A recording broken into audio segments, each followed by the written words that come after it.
Tabung ni jorani te kesan nangkuma kok teman neji ba Februari gerak salwa protes BJP haban ngogwan nangkuma ni kok tumpan na khaijaka faimanja faika BJP protes ni mukha patra Subroto Chakraborty logi kubunrok tabung ni jorani te kesan nangkuma kok teman neji ba Februari gerak salwa protes BJP haban ngogwa nangkuma ni kok tumpan na khaijaka faimanja faika BJP protes ni mukha patra Subroto Chakraborty logi kubunrok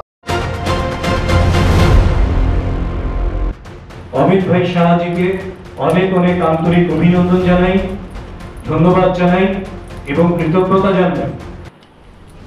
কিন্তু তার পরবর্তীতে এ রাজ্যের মানুষ লক্ষ্য করেছেন নিশ্চয়ই যে এই আর্থিক সাহায্যের পর বিরোধী দল সিপিএম এর পক্ষ থেকে এটাকে নিয়ে কটূক্তি করা শুরু হয়েছে। কি বলছেন? এটাকে ভিক্ষার সঙ্গে তুলনা করছেন। কেন করছেন? কারণ রাজ্যের মানুষ এই বন্যার ক্ষয়ক্ষতি নিরূপণ করার পর তার থেকে আস্তে আস্তে বেরিয়ে আসছেন, স্বাভাবিক জীবনে আসবেন, তাদের জীবন মান এবং তাদের যে উৎপাদন সেই জায়গাটিকে সুনিশ্চিত করার জন্য কেন্দ্র রাজ্য একযোগে কাজ করছে। এটা কি করে সহ্য হবে তাদের?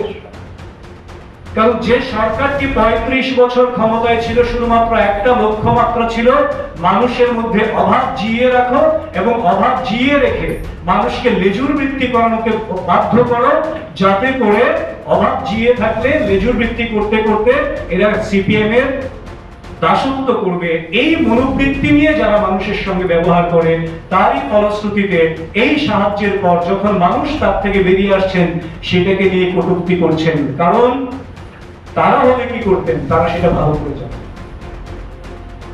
এত বড় বন্যা তো বাদ দিন, ছোটখাটো ঘটনা হলেই তাদের যে সংস্কৃতি ছিল কৌটো নিয়ে নেমে যেতেন বাজারে বাজারে, ঘরে ঘরে, দুয়ারে দুয়ারে, বাসে, রিকশায়, যে কোনো জায়গায় তাদের সংস্কৃতি ছিল কৌটো সংস্কৃতি।